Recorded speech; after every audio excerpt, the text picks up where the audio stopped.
today. This is especially very special for me as it is my last Sunday at BFUU,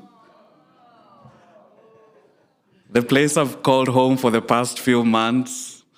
It's sad, isn't it? Yeah. Thank you. And thanks a lot to Jeff and many others for making this possible for me. I'm looking forward to a wonderful service today. Let us take a moment to feel the presence of one another, to recognize the sacred place we are creating together, and to open our hearts to the spirit of love and connection that binds us. And a special welcome to our friends on Zoom. Hellos. Everyone, please have your cell phones muted and take a few slow, deep breaths. Settle comfortably into your seat and prepare for a sacred hour together. All right? And so we're now going to have our opening music. So please join the choir in singing Turning of the World on page 242 in the Rise Up Singing songbook. And as the music begins, let it wash over us, grounding us in this moment and preparing our hearts for the journey ahead.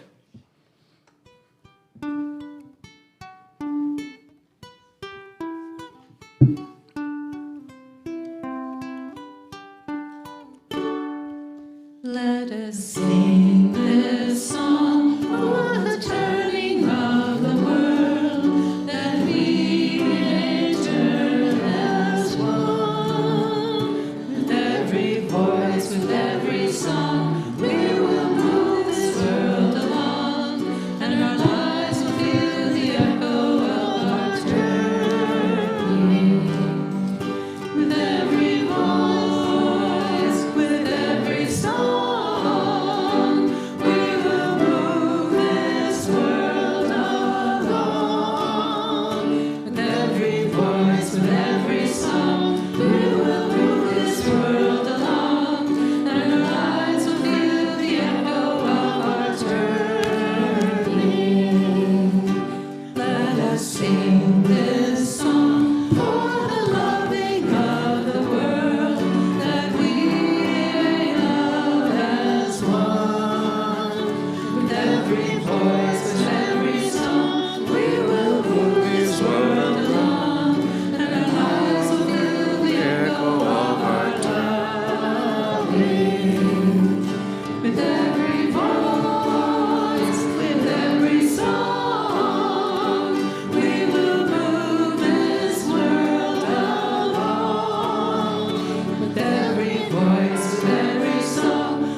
every voice, with every song. We will move this world along, and our lives will fill the echo of our dreaming. And our lives will fill the echo of our dreaming. And our lives will fill the echo of our longing. And our lives will fill the echo of our dreaming.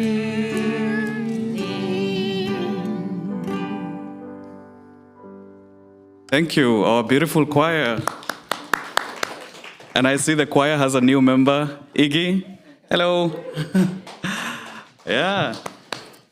So thank you all. And as the service progresses, those who have the ability and the energy to stand as we sing, that will definitely bring more life to the service. So welcome everyone to the Berkeley Fellowship of Unitarian Universalists. We are part of a free religious tradition that honors the loving heart, the open mind, and growing together within the beloved community. And as we gather here today, let us remember that we are not alone. We are part of a larger tapestry of love, hope, and justice, woven together by our shared commitment to creating a better world. And now we do the land acknowledgement. As we stand on this land, let us pause to honor the deep history and enduring spirit of its founding people. Our fellowship stands on land that is today called Berkeley, California, located in the stolen territory of the Ohlone people. We honor them today and always for their wisdom and resilience. And one quick housekeeping note, please do not record any part of this service as BFUU records it, and the sermons are posted on the website. And by the way, I've been watching some of those BFUU sermons from long ago and sharing them with my family and friends. And so thanks to our media team at the corner for making that possible. And now, Reverend Carrie will bring us the opening words.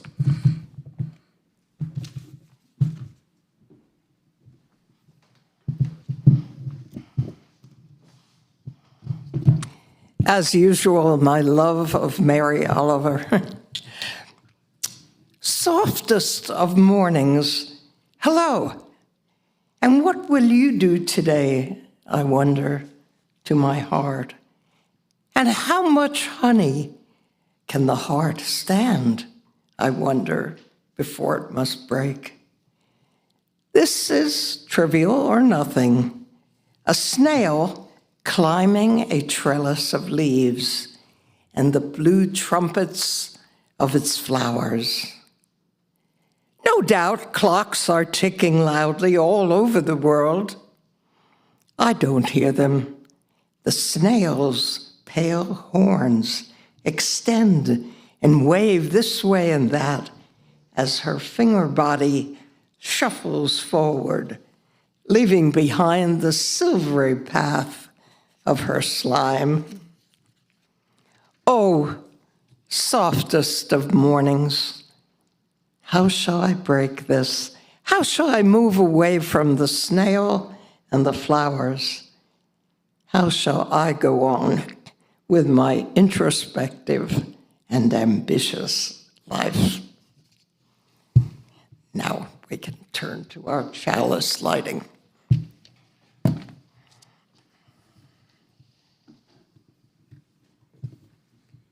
Thank you, Reverend Carrie. And so now we do the chalice lighting. And as we light this chalice, let us remember that its flame represents not only the truth of light, but also the warmth of love that connects us all. May it remind us of the sacredness of our shared journey. Please light your own chalice and candles at home now, while we light this communal chalice for all of us, a symbol of our tradition and the spirit that lives within every one of us. Please read with me the unison chalice lighting, that is the order of service. Let love be the spirit of this congregation and service its goal. This is our living covenant to dwell together in peace, to seek the truths in life, and to help one another. And we are also going to light the red candle. We light a red candle to mourn Black lives taken by police violence, to proclaim that Black lives matter, and to express our commitment to Black liberation, reparations, and the end of slave capitalism. And as this flame burns, may it remind us of the lives lost, the voices silenced, and the work still to be done. Let it ignite within us a renewed commitment to justice, equity, and the dismantling of systems that perpetuate them. May we carry this light forward, honoring the past, transforming the present, and building a future where every life is cherished, protected, and free. We're now going to do our first song, so please join the choir in singing hymn number 119 from the Grey Hymnal, Once to Every Soul and Nation. And please stand if you can.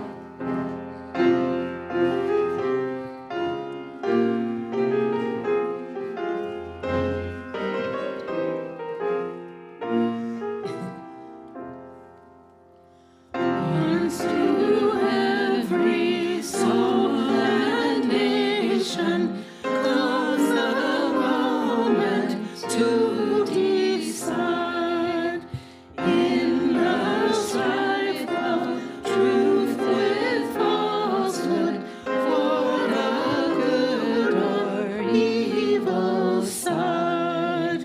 Then to stand with truth is noble when we share its wretched cross. Hear that cause bring fame and profit, and is prosperous to be just. When the cause of evil prospers, it is strong. Love is strong, though its portion be the scaffold, and upon the throne be wrong. Then it is the brave one chooses, while the coward stands aside. Till the multitude make virtue of the faith they have denied.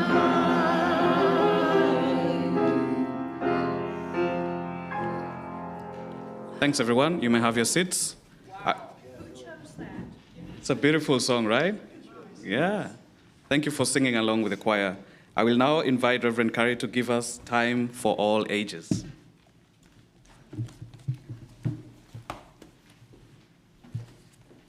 I don't write limerick. Is this working? Yeah.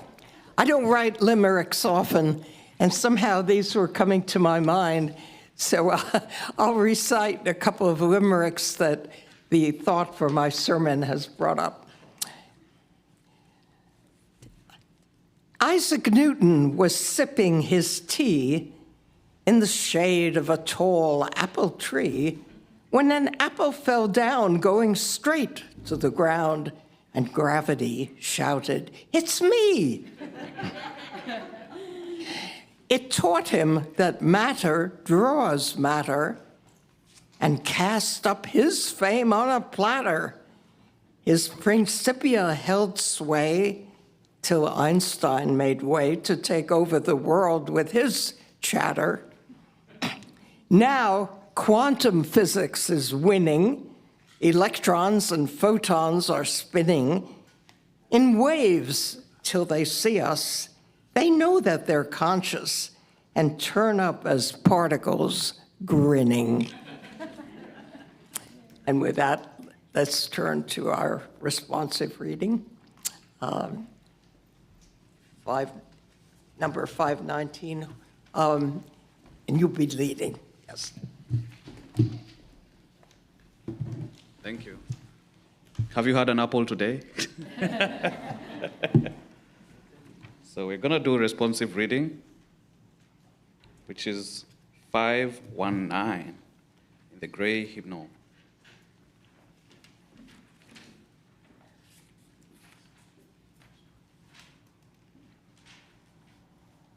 So you will read the sections in italics. Let me not pray to be sheltered from dangers, but to be fearless in facing them. Let me not beg for the stilling of my pain, but for the heart to comfort it. Let me not look for allies in life's battlefield, but to my own strength. Let me not crave in anxious fear to be saved, but to hope for the patience to win my freedom. Grant me that I may not be a coward, feeling your mercy in my success alone. But let me find the grasp of your hand in my favor. Wow, strong words. Not easy, but I think it calls us to really reflect on our ability to take ourselves out of painful situations instead of waiting for an external force. And I think that is going to definitely guide how we live, not only this service today, but generally this year. So many things are happening in the world, and it needs us to look into ourselves for strength and resilience and know that we have it within us. So strength to you all. So we're now going to have our meditation and prayer. And in the stillness of this moment, let us find a deep connection to ourselves, to each other, and to the divine presence that surrounds us. May this silence be a sanctuary for our souls.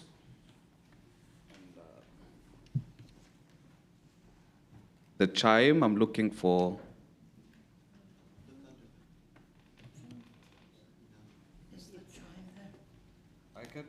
I can't see the chime. You can just use this. Okay. Let's see. Okay, thank you. All right. Thank you. We have the solutions within ourselves. Okay. In a moment, I will sound a chime. I'll hit it with my ring and lead us into a time of silent meditation. So please get comfortable, guys. Put your books on the side. Rest your legs, make sure you're sitting comfortably, and follow your breath to your inner stillness. And then at the end of 2 minutes, I will ring the chime again. Are you ready to do this? Are you comfortable? All right, so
right. Now you release. I like this activity because before it, I usually feel like my brain is like this. Then when you start breathing, it sort of mellows down. Do you guys feel that too? It's a really good practice to practice not only on Sundays at BFUU, but at different points in your day, in your work week, at the office, at home. Our brains need that. So may the peace we found in this silence stay with us as we move through the rest of the service and our lives. We now move on to our stones and water ritual. Here they are. Okay? So, one second.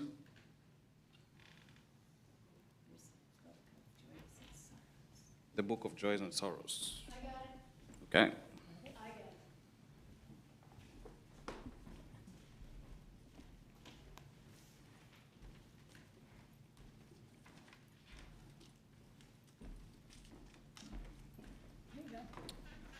Thank you. So, the Joys and Sorrows is a sacred time to share what is in our hearts, to be seen and heard, and to hold one another in love and compassion. And so each week, there's usually a book that is on that side, in which you're welcome to write your joys and sorrows. And these we share with the community. I will read those now. So the first one is from Jeff Palmer.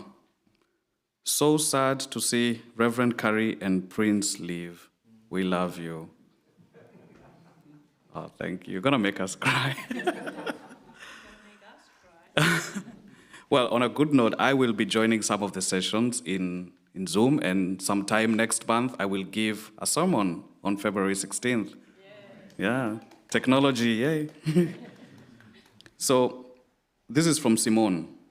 Yesterday was my late girlfriend Jessica's birthday. Thinking of her and celebrating her memory. Yeah. We remember her. Safe travels to all. And then I have another one here that says,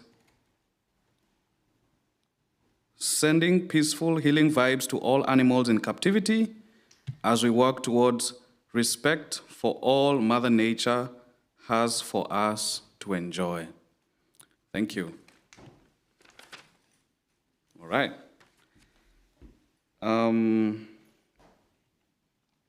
And now we move on to the silent part of our morning ritual. It's the healing ritual with water and stones. This one. And this is for anything in our hearts that we wish to bring to our community. Sorry, allow me to retract a bit. Before we get to the stones and water ritual, we're going to have that session where we say aloud the names of anyone we want to send support and loving energy to. So think about that person or those people that you may want at this very moment to send some positive vibes to.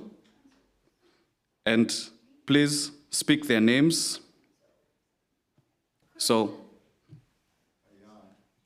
My best friend.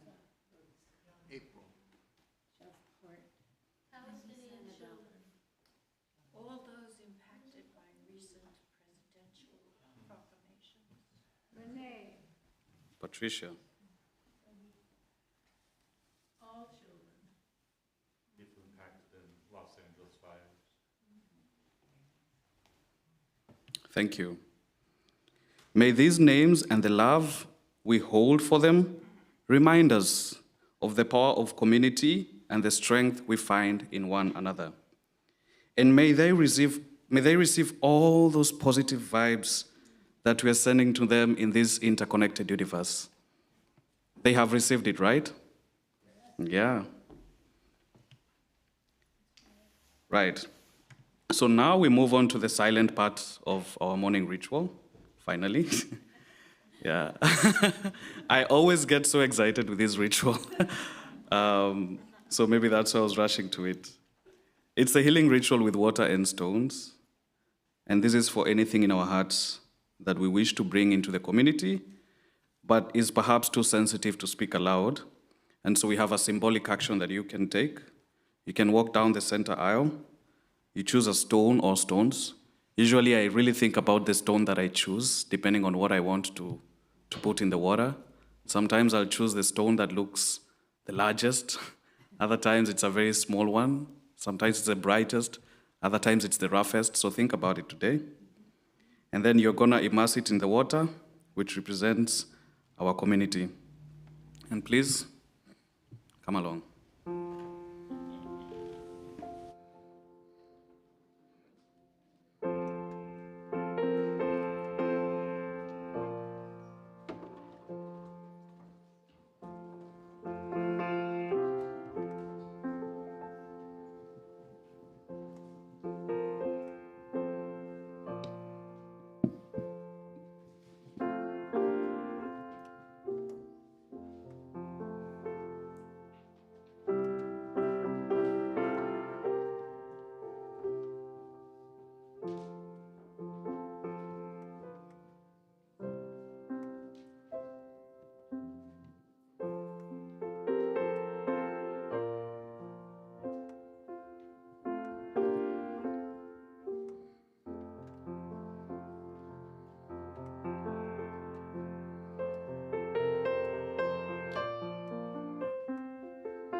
Thank you for the wonderful music and to all of you for participating also wholeheartedly. And you know, sometimes words are not enough to express the depth that we carry. So in this sacred ritual, we offer a place for silence and symbolism, where the water becomes a mirror for our shared community and the stones become vessels for our unspoken truths.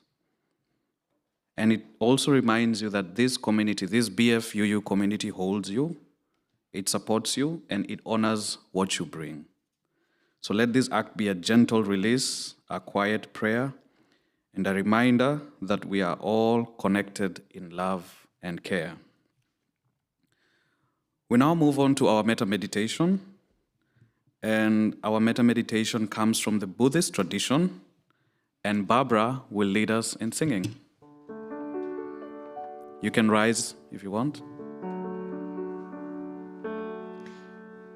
May I be saved. May I be well.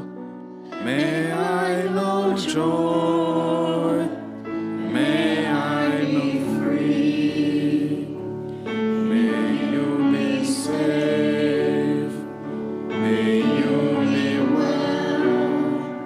May you know joy. May you be free. May they be safe. May they be well. May they know joy. May they be free. May all be safe. May all be well. May all know joy. May all be free. And just as you are standing, we're going to join the choir in the second hymn, which is number 300 from the Gray Hymnal, With Heart and Mind.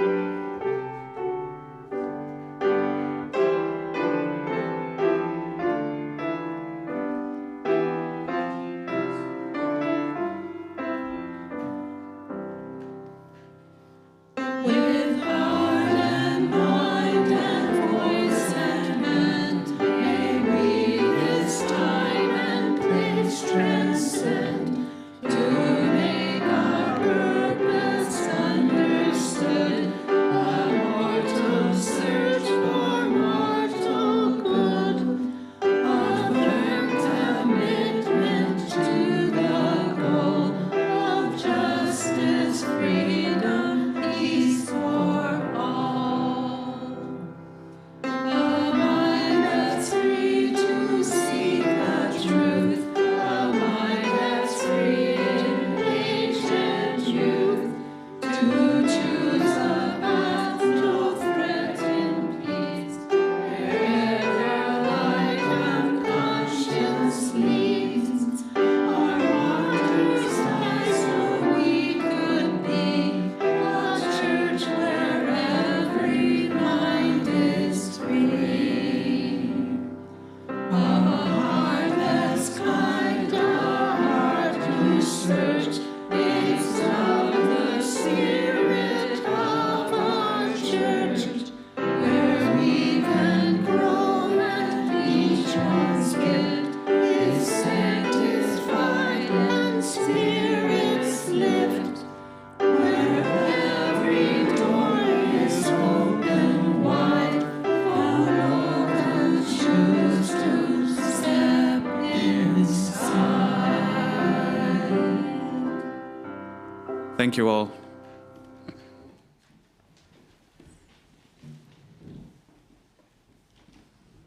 We will now have a reading from number 600 on the back of the Gray Hymnal, The Space Within.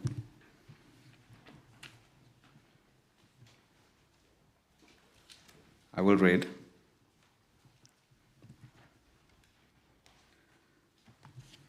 "30 spokes share the wheel's hub. It is the center hole that makes it useful. Shape clay into a vessel. It is the space within that makes it useful. Cut doors and windows for a room. It is the holes that make it useful. Therefore, profit comes from what is there. Usefulness comes from what is not there. Wow. I will repeat that last one just one more time. Therefore, profit comes from what is there. Usefulness comes from what is not there. So think about that. Okay. We're now going to have the sharing of responsibility. And now is the time we share our responsibility for this home called BFUU that we are creating together. Our shared plate partner for January is a Chronicle Season of Sharing Fund.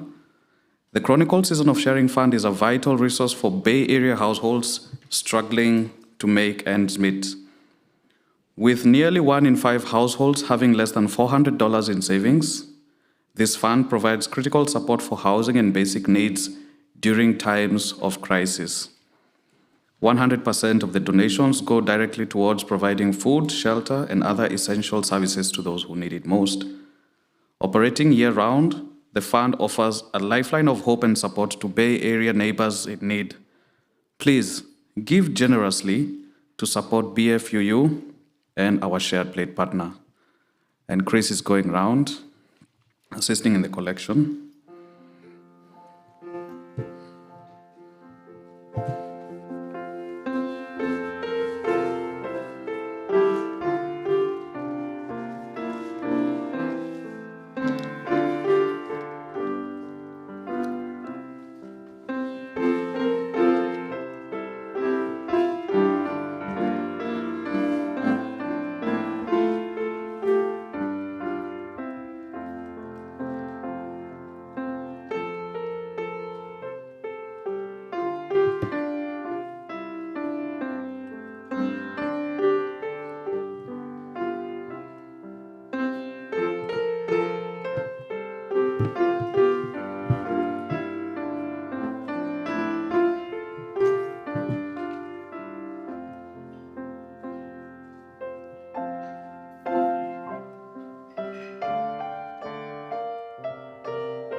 Thank you all.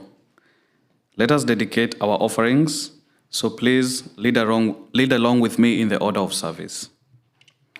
To the work of this fellowship, which is creating beloved community within and beyond these walls, we dedicate ourselves and these our offerings. Please join the choir in singing number 339 from the Gray hymnal, Knowledge, They Say.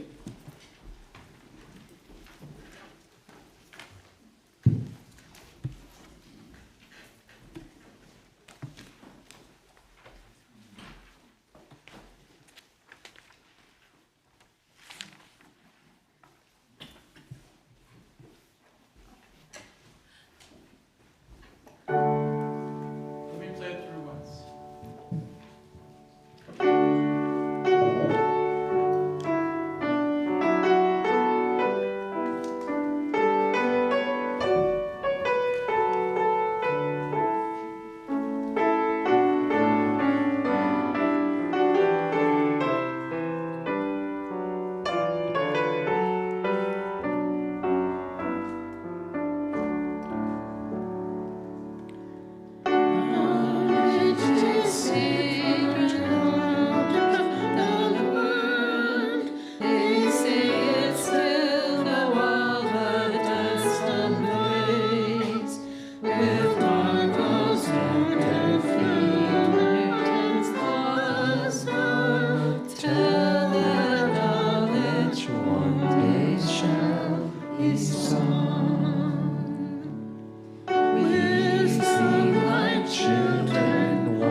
Thank you.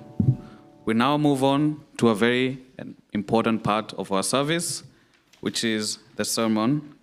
And this will be, unfortunately, the last sermon by Reverend Carrie. Reverend Dr. Caroline Knowles describes herself as a recovering psychologist. I always wonder why recovering. Maybe she's going to tell us. And recovering attorney who graduated from Star King in 2011 and was ordained to UU ministry in 2013, along with providing pastoral care at BFUU and preaching at Bay Area churches as a guest speaker. She writes poetry, as you know. Yes. Short stories, and is now working on a memoir. Let's give it up for her as she comes.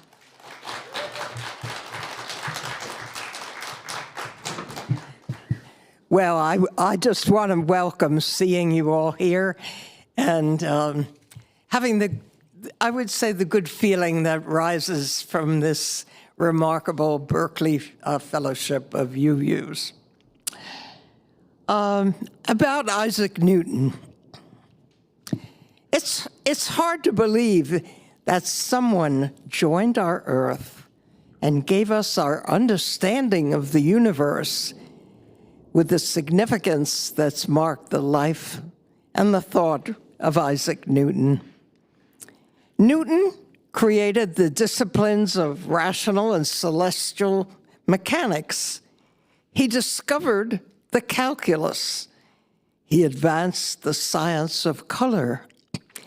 He made the profound contribution to pure math, optics, and astronomy.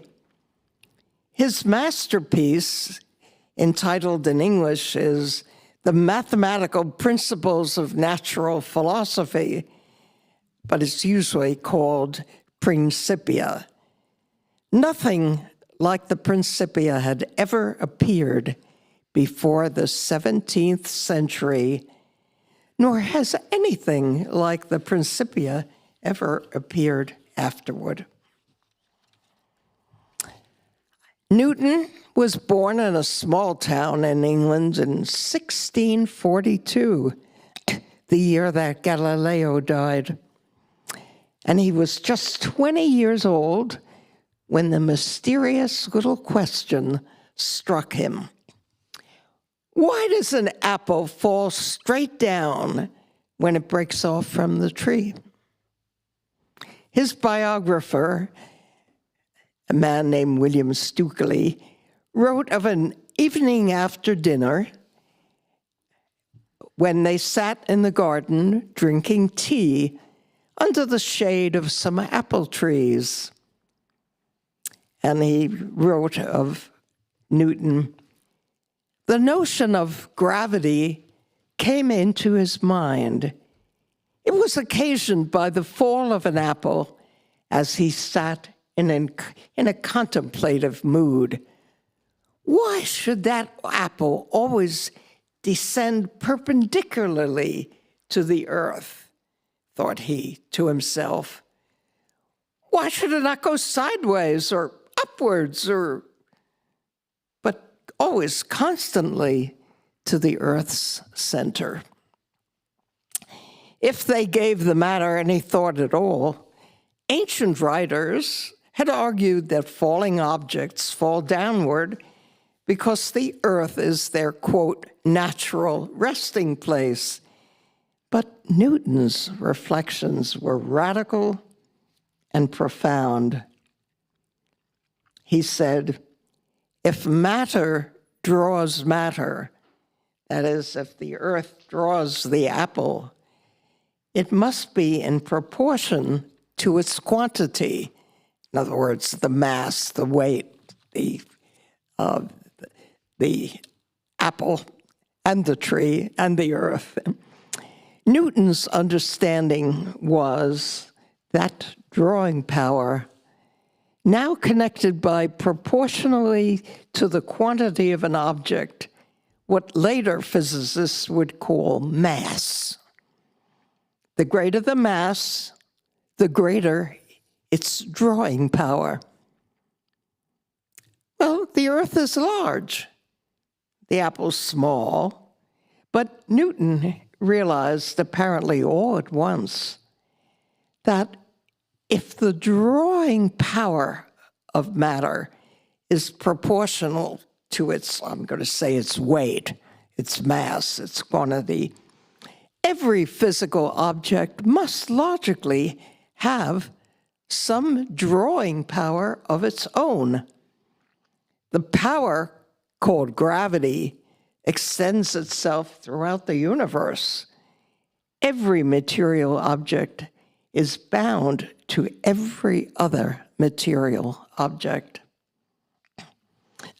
As a youngster at boarding school, Newton was a kid who showed that he could not do what he did not want to do. When he turned 18, though, he entered Trinity College at Cambridge University. The curriculum that Newton was supposed to study, he seems largely to have ignored. Then, in 1665, when Newton was just 23 years old and still in college, Europe was struck with a plague, and England closed its doors for safety.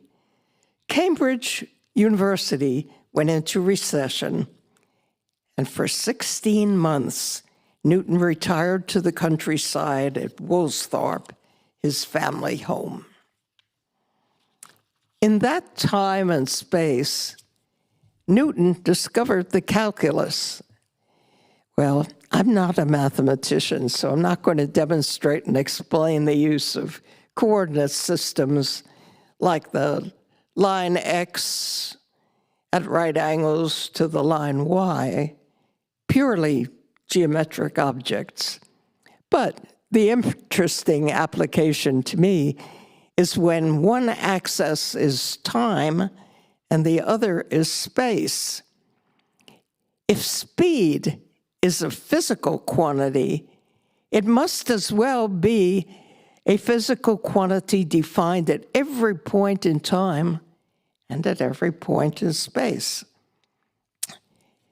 Isaac Newton returned to Cambridge in the fall of 1667. His thoughts centered on the motion of the moon, imagining that the moon was sailing through the night sky under the influence of the same two forces that affect ordinarily terrestrial objects, like the apple, the one pulling the other down, the other impelling it along a straight line tangent to the surface of the earth. Note the two forces. The moon would accelerate directly toward the earth like any other object if its behavior were influenced by gravity and nothing else. And it would sail off into space like any other object if its behavior weren't influenced by Earth's gravity at all. These forces acting together hold the moon in its orbit by more or less canceling one another. So there are two forces, and each requires a transmutation into the world of numbers. To these lines of reasonings, Newton applied the theories of Kepler, that the centrifugal forces acting on the moon were inversely proportional to the square of distance from the center of its motion. I'll never know how they got there, but it's something to have such a brief description of something that goes on around us endlessly. Newton had determined quantitatively the forces impelling the moon to recede from the Earth. He required a countervailing force.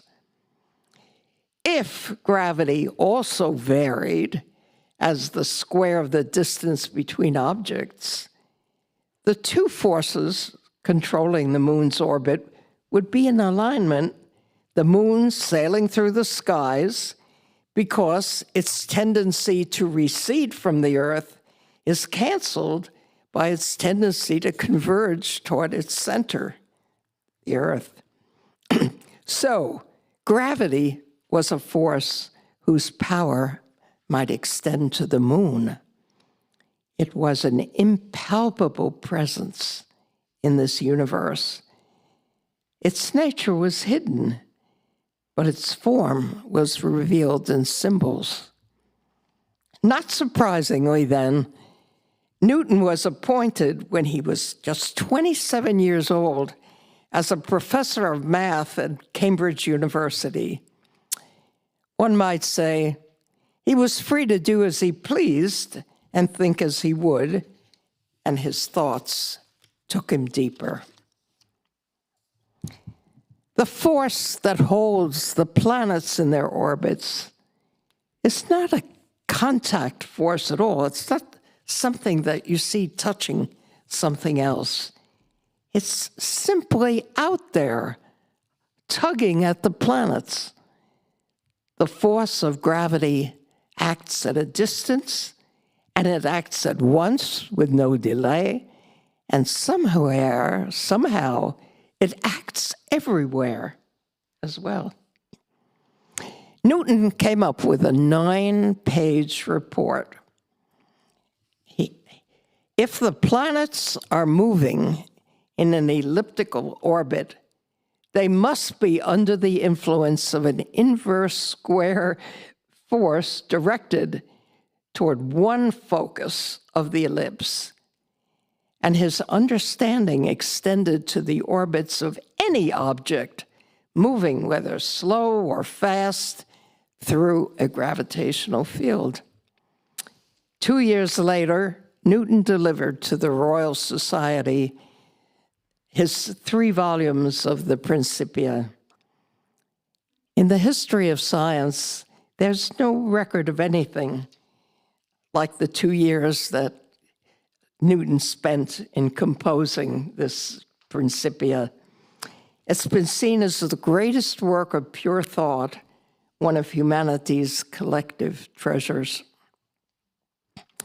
The universe revealed by the Principia contains particles, and it contains forces, and it contains that mathematical structure by which they're coordinated. Newton begins his Principia with 3 specific laws of motion, 2 general principles of time and space, and some careful explanations.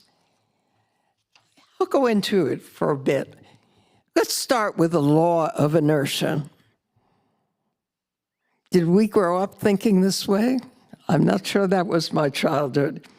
Everybody, Newton wrote, everybody continues in its state of rest or of uniform motion in a right line unless it's compelled to change that state by force impressed upon us.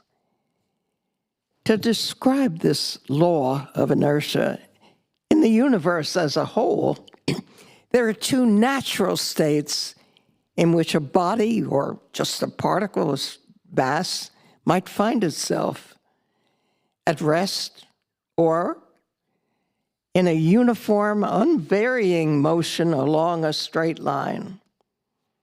This perception reveals a universe in which particles are in motion along straight lines going forever from nowhere to nowhere. A body in motion just keeps going. In a universe in which particles are either at rest or traveling in straight lines, there are just 3 possibilities for a change. It can start to move, it can slow down or speed up, or it can change its course by deviating from a straight line. Throughout the universe, it's straight lines that are natural, and everything else is the artifact of force acting on this mass. Change in motion comes about only when forces make their entrance. So here's Newton's second law, the law of acceleration.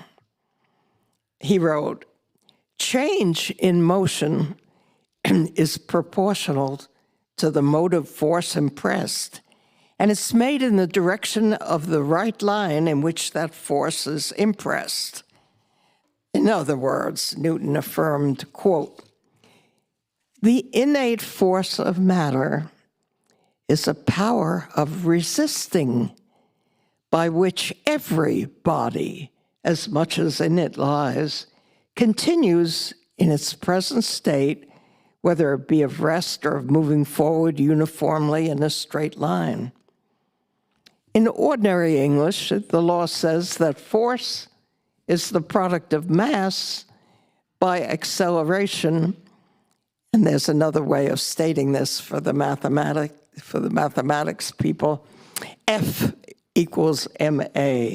Force equals mass times acceleration. A force acts by making material objects accelerate. Now for Newton's third law, law of action and reaction. And he wrote, to every action, there's an equal and opposite reaction.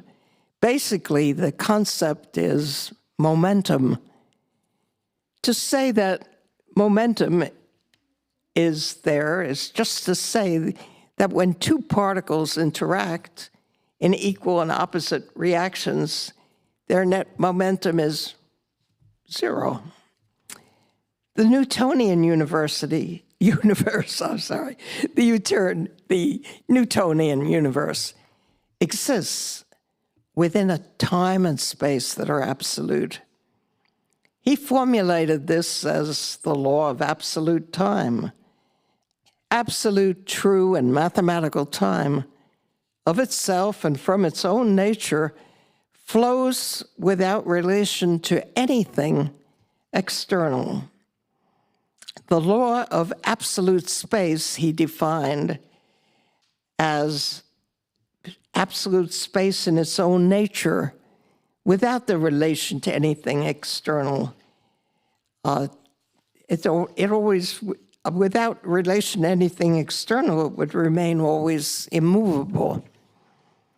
In order to coordinate distance, velocity, and acceleration, Newton assumed that both space and time are measurable. It's the law of universal gravitation that Newton saw as the frame of the universe. He proposed that, quote, there's a power of gravity pertaining to all bodies, proportional to the several quantity of matter which they contain. Even we walking around are a bit of matter. Did you ever fall down? Ever heard of gravity? Can be certainly part of your life as a baby, and it gets to be a kind of more frequent as an older person. Objects such as the sun and the earth are connected because gravity prevents their parts from separating. Galaxies are caught in the same gravitational tolls, matter moving toward matter. We recognize gravity only by means of its mathematical form. The story of Principia is the most powerful work that brought Newton into the fame in the wide world. There's a story, though, that never appeared as his place in history. He might have lost his life as a heretic if it were known in his time. In the course of his life, Newton rejected Christian orthodoxy in favor of what was then called Arianism. Today, we'd greet him at the door and salute him as a Unitarian. This Arius, who formed those thoughts, was a Catholic priest from Cyrenaica, part of modern-day Libya, back in the mid-200s after the death of Jesus. While little's known of Arius's personal history, his greatest impact was in one of the largest controversies of that early church. In 313, after the death of Jesus, he became the presbyter of the church in Alexandria, Egypt.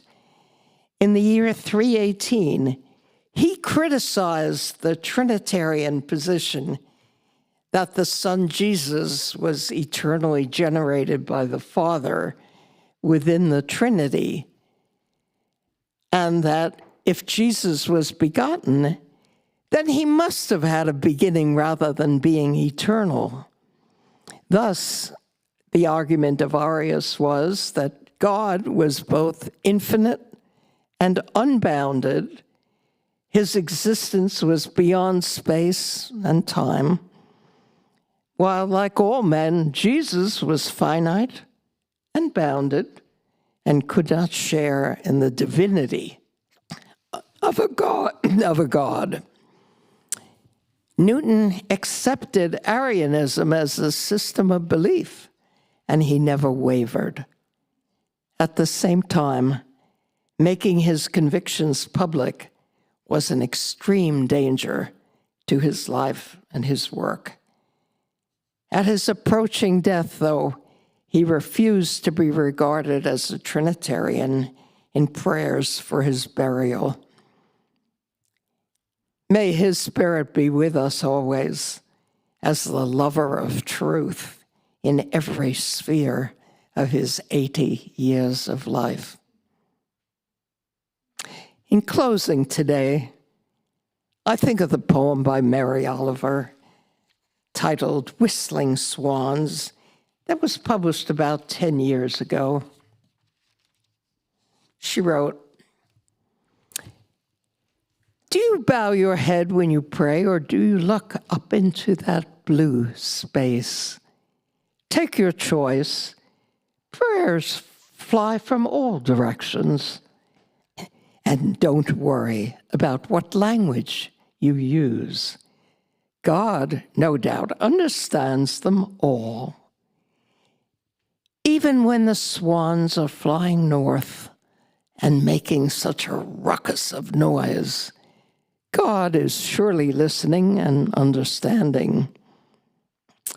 Rumi said there's no proof of the soul, but isn't the return of spring and how it springs up in our hearts a pretty good hint?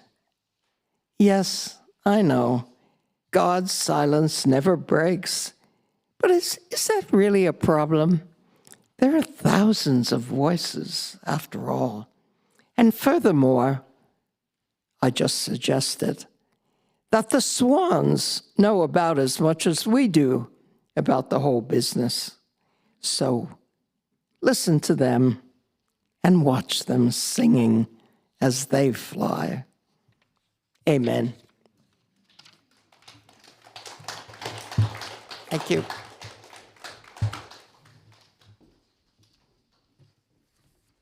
Wow. Don't you just wish she was your physics teacher back in the day?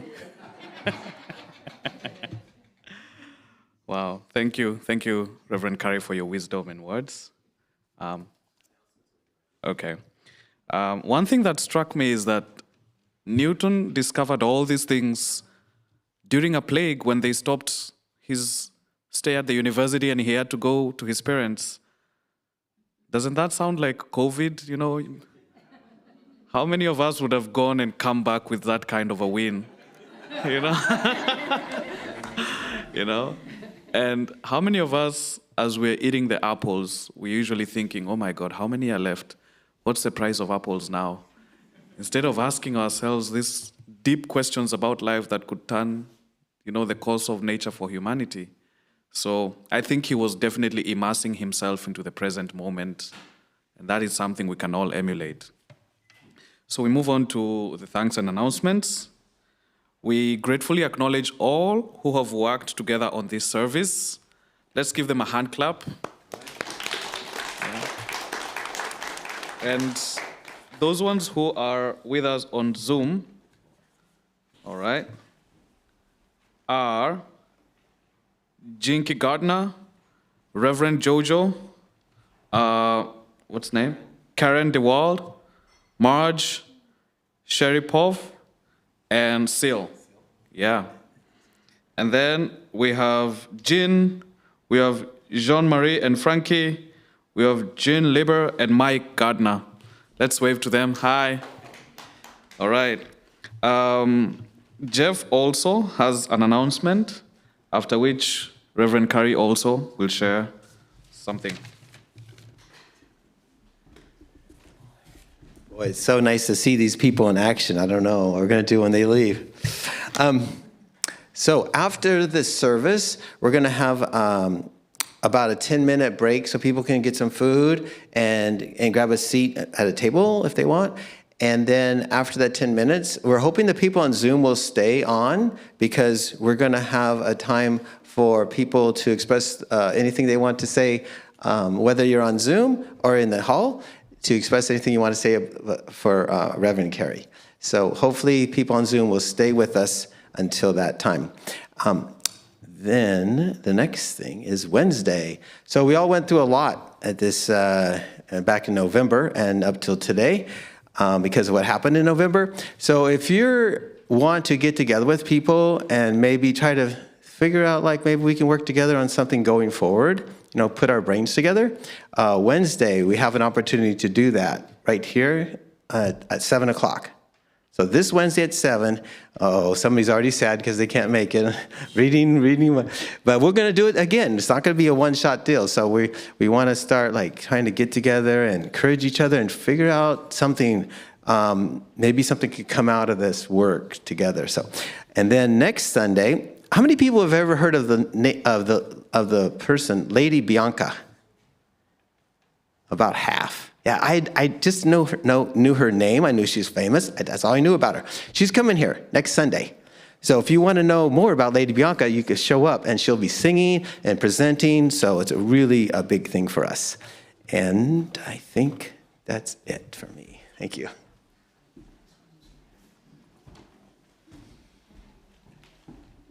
I will now invite Reverend Carrie to give us one more announcement.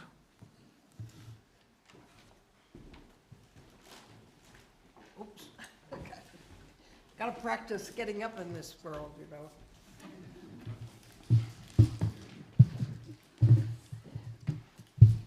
Well, I have an announcement that I've never made before. Dear friends, perhaps it's on short notice, but I have decided to retire from my work as a minister at the Dear Fellowship of Unitarian Universalists. And today is my last sermon here. Living longer is, of course, one aspect of inducing me to retire as I approach the mostly not funny, age of 99 coming March. Yeah. I have another reason as well. The government of which I've been a part since my birth in 1926 is now in a state of upheaval, where so many aspects of democracy are under challenge by a president now in the White House. I have the opportunity to settle in another country, Panama, and I've had the joy of a visit to Panama City, where I plan for my future home. I'll keep the BFUU informed about my future address, and I'll welcome your visits as this world keeps spinning its way into the future. With that, we can extinguish our chalice. Before you do, I just wanted to give you a small gift. Oh my goodness. I just wanted to say My daughter- thank you. What? You want to take I'll one? take Oh, that. sure. That would work. There you go. And if any, oops, sorry. Also, there's a card, if anyone knows where it is, let me know.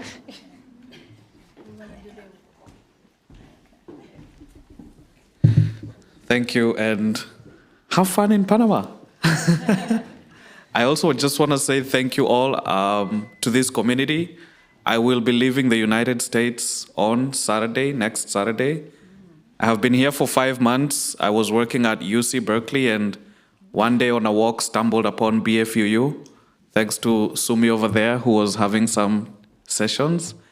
And thank you all for being my family here in the United States. We have really had some good times. I will miss you all. I will be in Kenya, and I welcome all of you to visit. You know, that is the land of Hakuna Matata. And I will be there to receive you, and I will also be joining you guys on Zoom. On the 16th of February, I will give a sermon about the alchemy of fear. So I look forward to seeing you then. Yeah. We now are going to extinguish the chalice. So let's read together from the order of service.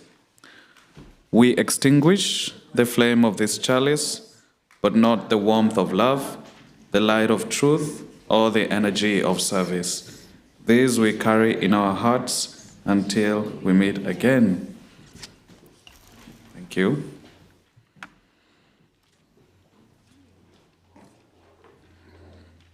And now we're going to have our final song.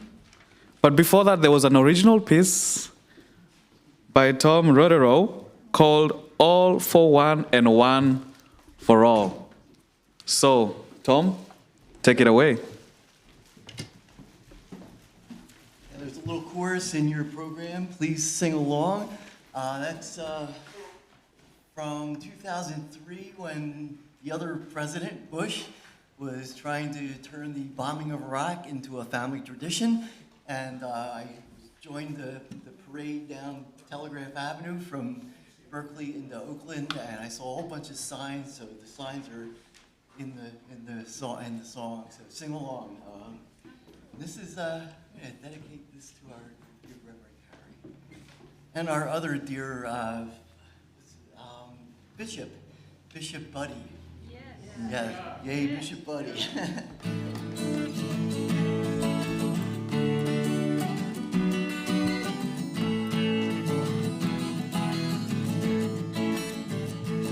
I peered through a glass dark one day, saw leaders leading us astray.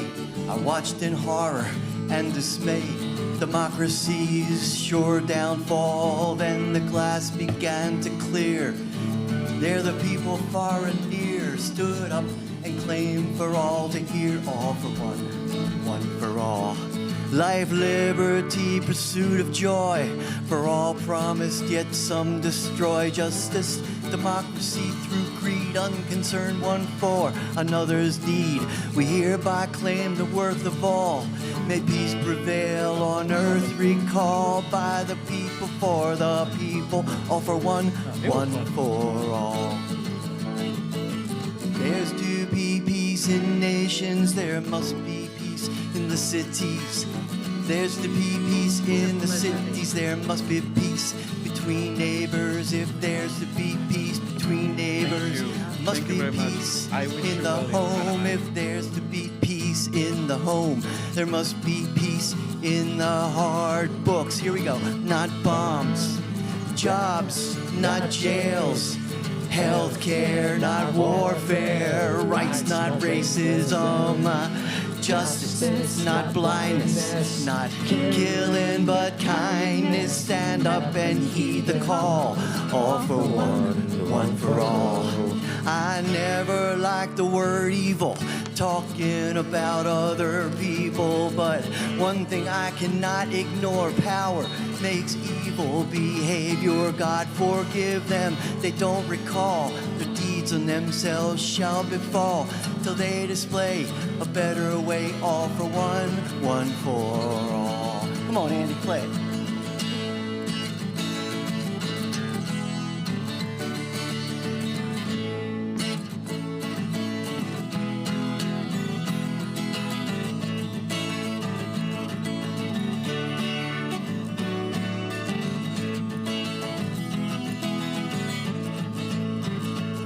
If there's to be peace in nations, there must be peace in the cities. There's to be peace in the cities, there must be peace between neighbors. If there's to be peace between neighbors, must be peace in the home. If there's to be peace in the home, there must be peace in the heart. A new vision I have today. The leaders follow what we say. We finally have democracy. The government's been overhauled. No war, no more, no might makes right. Out from the night into the light, love's fire ignite with the insight. All for one for all. Come on. Books, not bombs. Jobs, not jails. Our health care, not warfare. Rights, not racism. Justice, not blindness. Not killing, but kindness. Stand up and heed the call. All for one for all. Stand up and heed the call. All for one for all. Now come on, get on up and heed the call. All for one for all.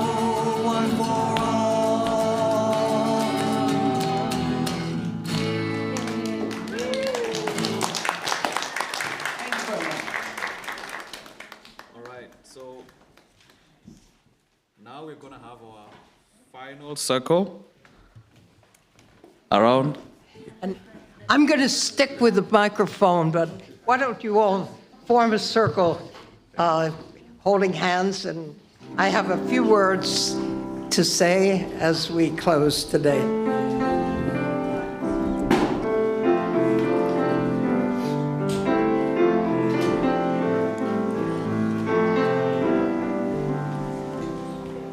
Let's just wait a second before everybody gets in, okay? We have some folks that are coming to the circle, please.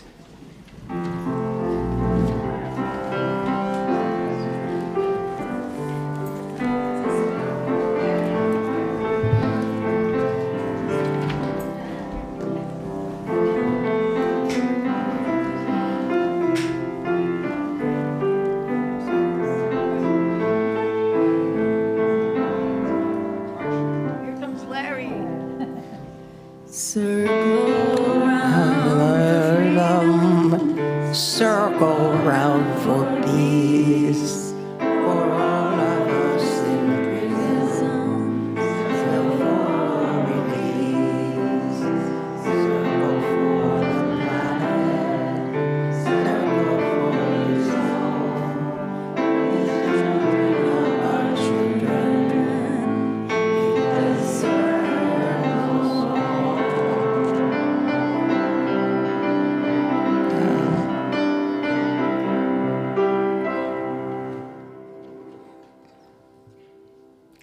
You know, in saying the last words, I did find a poem by, again, Mary Oliver, that blessed, as it were, things like gravity, to which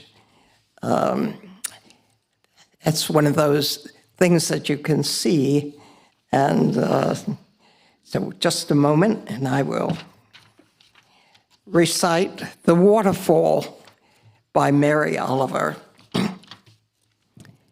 For all they said, I could not see the waterfall until I came and saw the water falling, its lace legs and its womanly arms sheeting down, while something howled like thunder over the rocks all day, all night, unspooling like ribbons made of snow or God's white hair. At any distance it fell without a break or seam, and slowly a simple preponderance, a fall of flowers, and truly it seemed surprised by the unexpected kindness of the air, and light-hearted to be flying at last.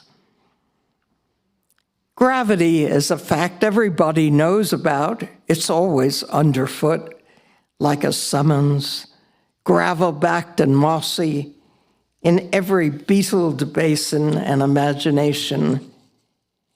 That striver, that third eye, can do a lot, but hardly everything. The white, scrawled wings of the tumbling water I never could have imagined, and maybe there will be, after all, some slack and perfectly balanced, rough peace, finally, in the deep and green and utterly motionless pools after all of that falling. Go in peace.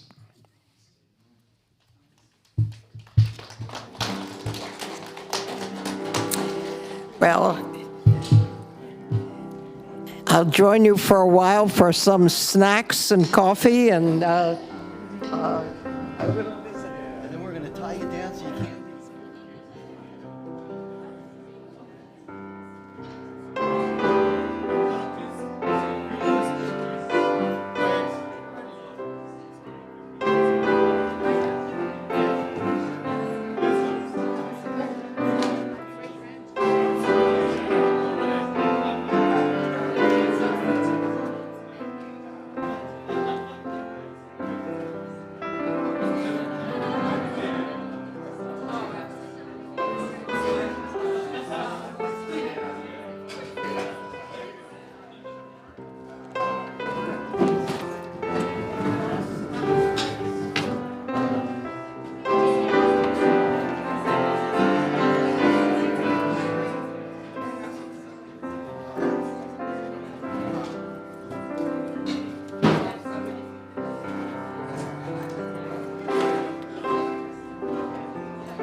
Damn, man, you can't leave. I'm just getting to know you.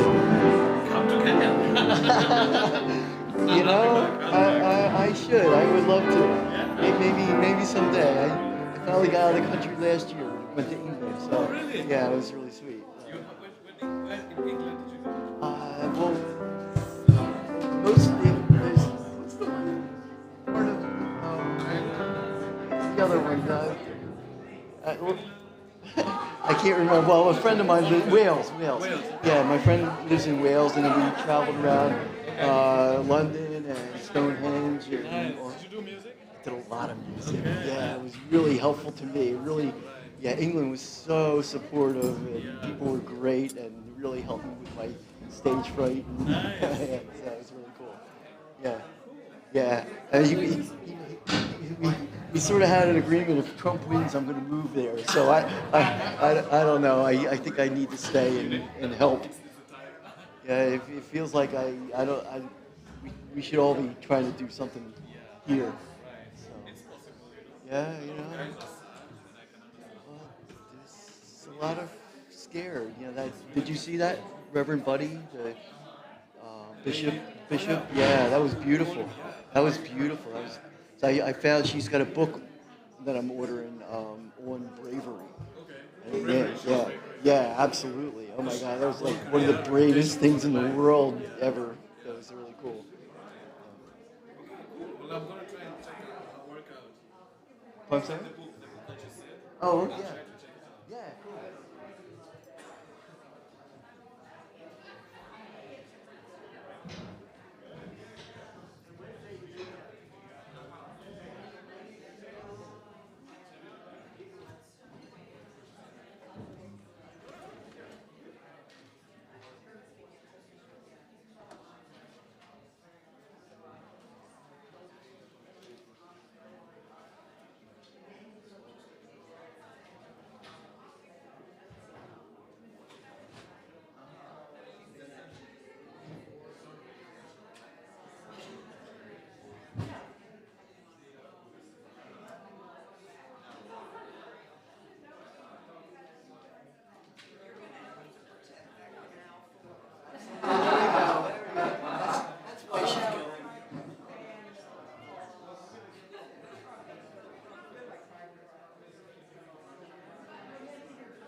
Hello. 1 2 1 2. Okay.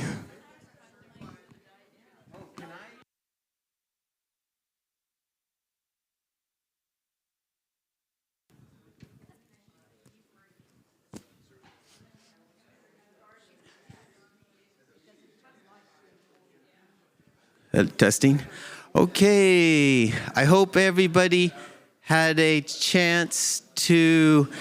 I used to be a school teacher, so I have a few skills in trying to get people to quit talking. And I might walk up to you and ask you to. So if everyone would like to, the clapping thing, yeah, there you go. Another school teacher here told me how to do it, but I only have one hand. So if everyone could grab a seat, we're going to hear from Reverend Carrie about why she's going to Panama and a couple other things, and we'll let people on on Zoom say if they want to share some words with us, and people in the audience will be also sharing. So if you're on Zoom and you want to say something, Paul, should we just have them do the flag thing, the hand thing? If they're on Zoom, they want to hit that hand button to signal to us they want to talk? Or just start talking. Well, the only thing is we need to know when they're going to talk. So maybe if they raise their hand, how about that? Okay, if you're on Zoom and you want to say something after Reverend Carrie talks for a moment, then raise your hand, just like Seal's doing, and we will call on you one at a time, and then we'll have the people in the audience chat, say what they'd like to say too. So thanks to everyone for your attention, and this is a momentous time. And I'll turn it over to Reverend Carrie. Thank you. Thank you.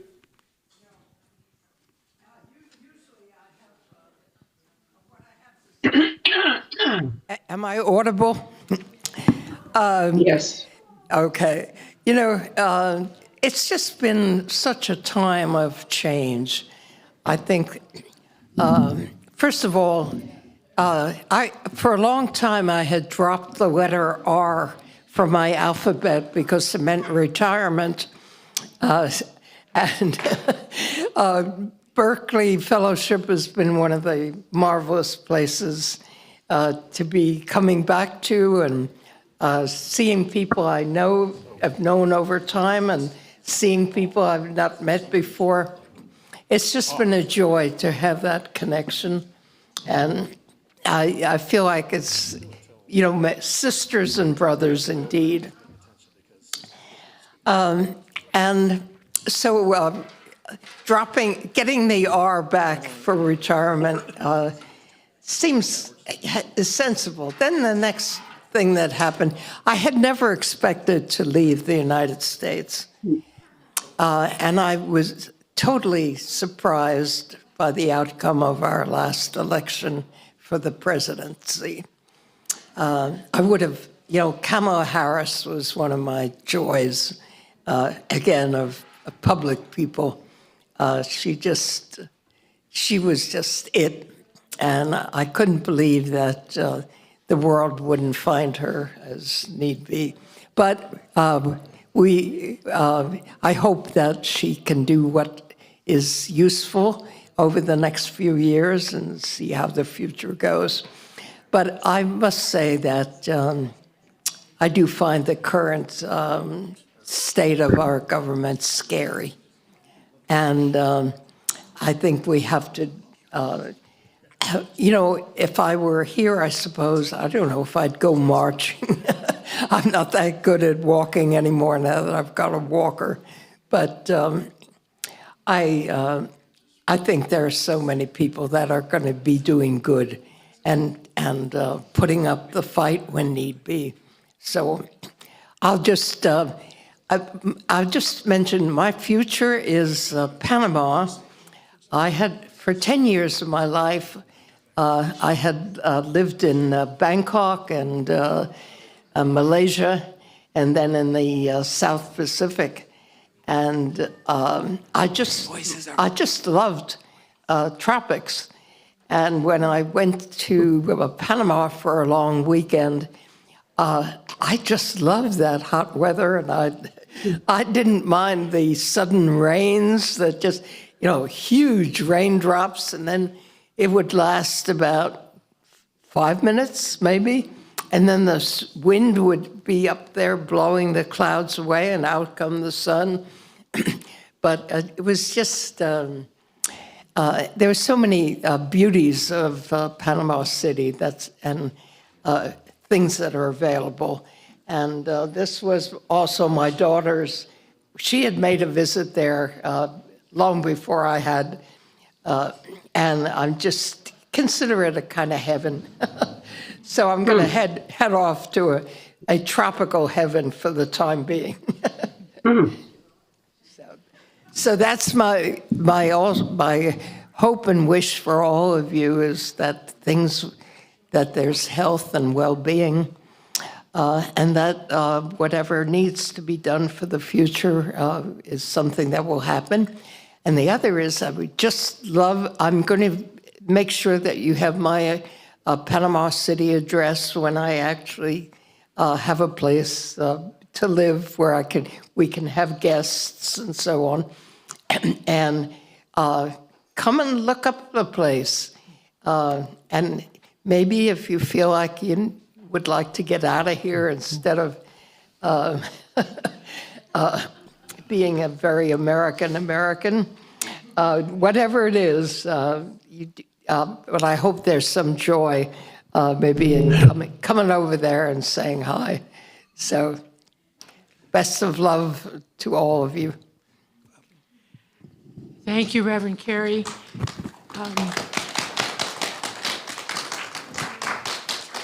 Jeff asked me to sit up here to help move things along. We want people to have a chance to say something to Reverend Carrie and to ask questions. And I think we might also give Eve, Reverend Carrie's daughter, a chance to say something about this momentous move that they're about to make. I introduce to you Eve.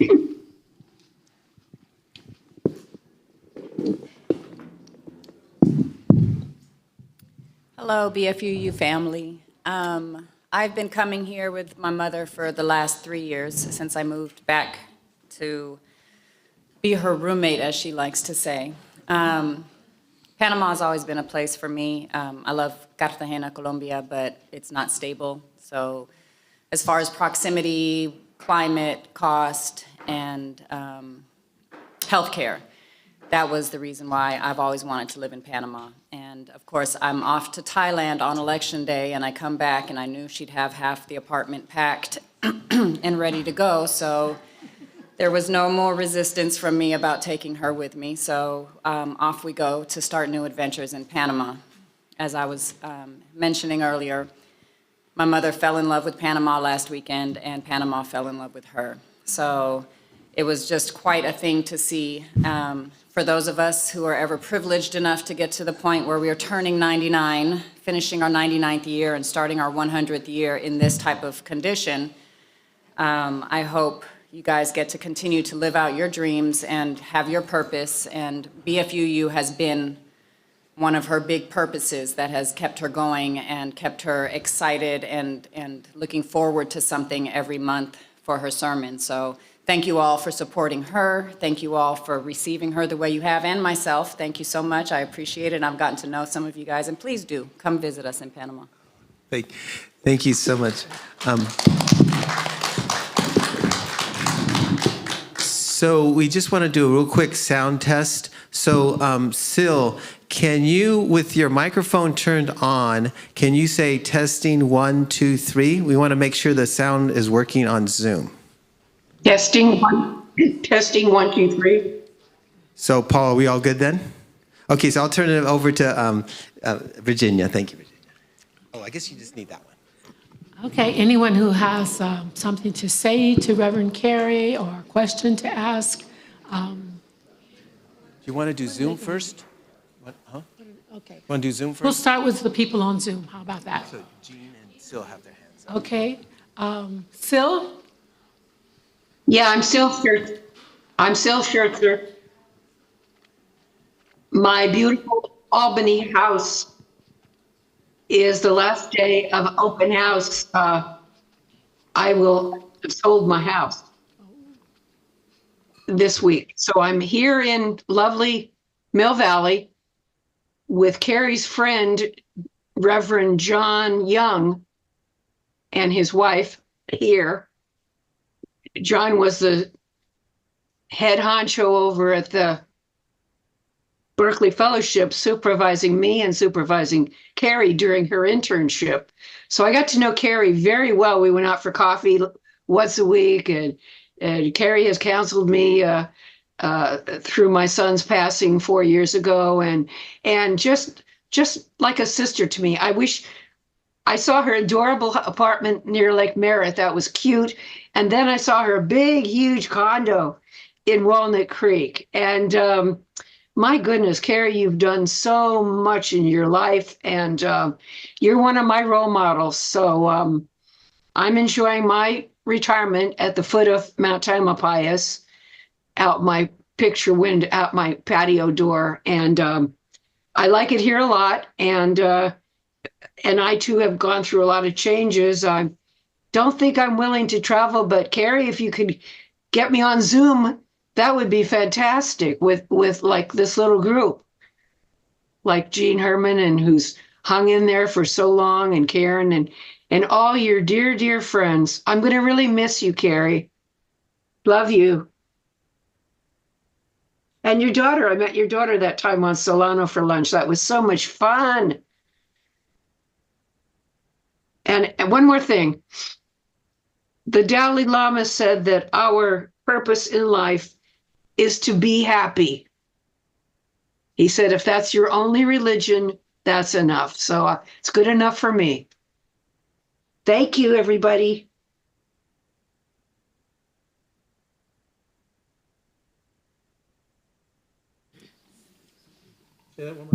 Jean Herman, go for it. Hi. Let me remind you to get out into the country with all those exotic birds. But also, I want you to know that Crooked Don has anima on his game plan. So watch out, beware. Vaya con Dios.